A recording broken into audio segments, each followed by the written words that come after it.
अगर कुछ पाना चाहते हो तो कुछ खोना नहीं पड़ेगा, बल्कि मेहनत और लगन के साथ आप सब कुछ पा सकते हो जो आप चाहते हो।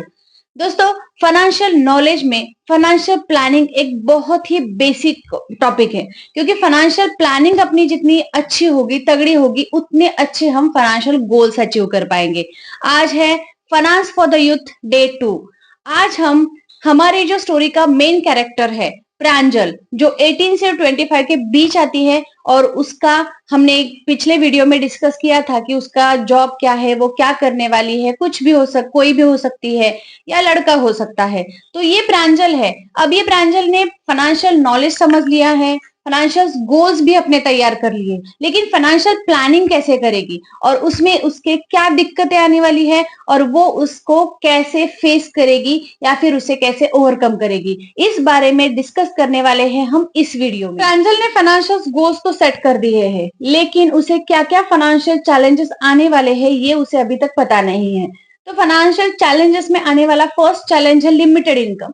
जैसे कि प्रांजल एक स्टूडेंट है और वो पार्ट टाइम जॉब करती है या फिर फ्रीलांसिंग करती है, तो उसका इनकम बहुत ही ज्यादा लिमिटेड है। तो उसे वही मैनेज करना है कि वो लिमिटेड इनकम वो कैसे यूज करेगी, कैसे मैनेज करेगी।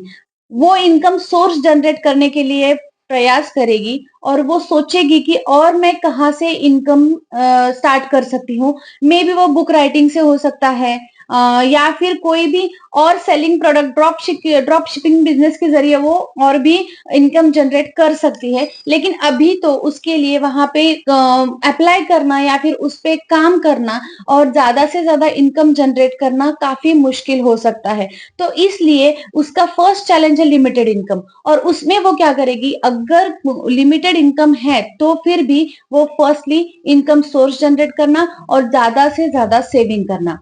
अब नेक्स्ट चैलेंज जो आता है वो प्रांजल को कि ज्यादा एक्सपेंसेस है। ज्यादा एक्सपेंसेस मतलब उसका हॉस्टल में अगर वो रहती है तो हॉस्टल का खर्चा हो सकता है, अगर वो रेंट पे कहीं पे रह रही है तो वहां का रूम का रेंट हो सकता है, लाइट बिल हो सकता है, कहीं पे वो ट्रैवलिंग कर रही है तो वो ट्रैवलिंग हो सकती है। इसके साथ साथ कोई भी ओटीटी प्लेटफॉर्म का रिचार्ज हो सकता है, फूड हो गया, और ऐसे बहुत सारे एक्सपेंसेस है जो अभी प्रांजल को मैनेज करने हैं, क्योंकि वही उसका लिमिटेड इनकम को ध्यान में रखते हुए उसे वो एक्सपेंसेस मैनेज करने हैं, और उस एक्सपेंसेस को वह कैसे कम करेगी वो उसे सोचना पड़ेगा। क्योंकि एवरी टाइम हम लोग बहुत ज्यादा खर्चा तो नहीं कर सकते, तो उसे क्या करना पड़ेगा, अगर वो कहीं भी ओटीटी प्लेटफॉर्म पे सब्सक्रिप्शन ले रही है तो उसे वो कम करना पड़ेगा। उसे सीखने पे ज्यादा से ज्यादा फोकस करना पड़ेगा। वो उसके लिए यूट्यूब पे भी आ सकती है, फेसबुक के जरिए भी अच्छे से सीखा जा सकता है। लेकिन यूट्यूब एक आज के जमाने में बहुत बड़ी यूनिवर्सिटी है जो उसे कुछ भी सिखा सकती है। हर तरह का नॉलेज वहां पे अवेलेबल है, और उसे खुद के लिए टाइम निकाल के यूट्यूब पे सर्च करना पड़ेगा, सीखना पड़ेगा। थर्ड जो चैलेंज है वो है डेप्थ। प्रांजल कहीं से भी अभी इनकम जनरेट नहीं कर सकती, ज्यादातर बहुत ज्यादा। तो उसे क्या करना पड़ेगा, वो इनकम बजट के हिसाब से उसे सेव करना पड़ेगा, मैनेज करना पड़ेगा। लेकिन अभी वो कहीं से डेप्थ नहीं ले सकती, क्योंकि अगर उसे कोई भी बिजनेस स्टार्ट करना है, कोई भी अगर उसे लैपटॉप खरीदी करना है या फिर मोबाइल लेना है for the financial purpose, for the business purpose, उसे अगर लेना है तो उसे वेट करना पड़ेगा, उतना मनी सेव करना पड़ेगा, क्योंकि वो डेप्थ नहीं ले सकती। अगर वो लेना भी चाहे डेप्थ तो उसे एजुकेशनल लोन कहीं से भी मिल जाता है, तो वो भी उसे मैनेज करना पड़ेगा। लेकिन फिर उसके ईएमआई आ गए और उनके जो कंडीशंस है वो उसे पता होना बहुत ज्यादा जरूरी है। तो खासकर मैं तो यही कहूंगी कि अभी तो डेप्थ ना ही लिया जाए तो ही बेहतर है, क्योंकि ये काफी ज्यादा स्ट्रेस करता है। इसलिए हमें ज्यादा से ज्यादा हमारे फाइनेंशियल के फर्स्ट जर्नी में हमें ज्यादा से ज्यादा सेविंग पे बहुत ज्यादा फोकस करना चाहिए।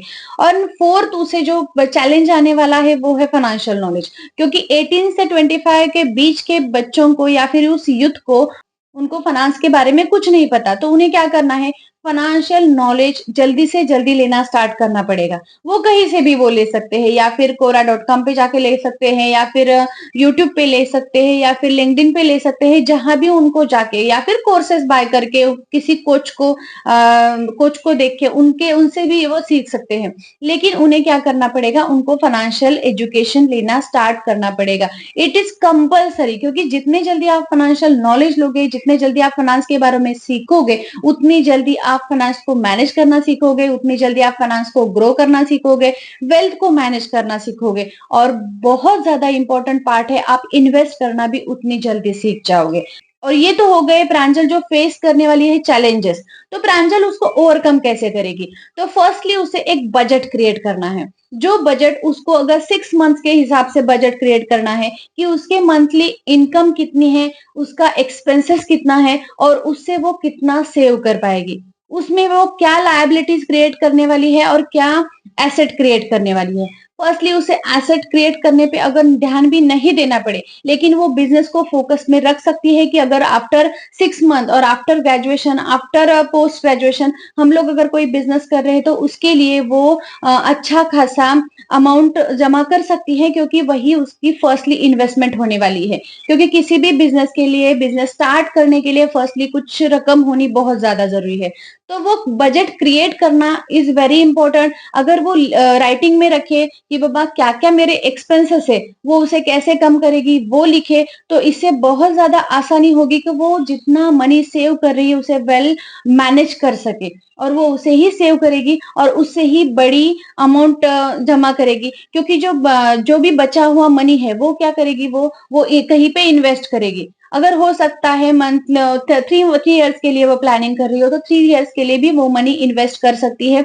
वो शेयर मार्केट के ETF फंड में भी इन्वेस्ट कर सकती है, जब चाहे वो निकाल सकती है। लेकिन बेस्ट कि उसे मंथली कुछ ना कुछ इनकम जनरेट हो, क्योंकि अगर हमारे सेविंग पे हमें 12% टू 50% भी अगर इंटरेस्ट रेट मिलता है तो भी वो हमारा एक इनकम सोर्स जनरेट हो जाता है। तो प्रांजल को उसके हिसाब से भी देखना पड़ेगा।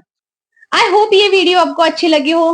तो दोस्तों, अगर आपको इस इंफॉर्मेशन, कोई भी इंफॉर्मेशन हेल्पफुल लगी हो तो इस चैनल को सब्सक्राइब जरूर कर देना, बेल आइकॉन पे भी क्लिक कर देना। और हाँ दोस्तों, डे 3 का फाइनेंशियल नॉलेज का पार्ट देखना मत भूलना, क्योंकि हम लोग वहां पे फाइनेंशियल गोल्स को ब्रेक डाउन करने वाले हैं। Thank you for watching.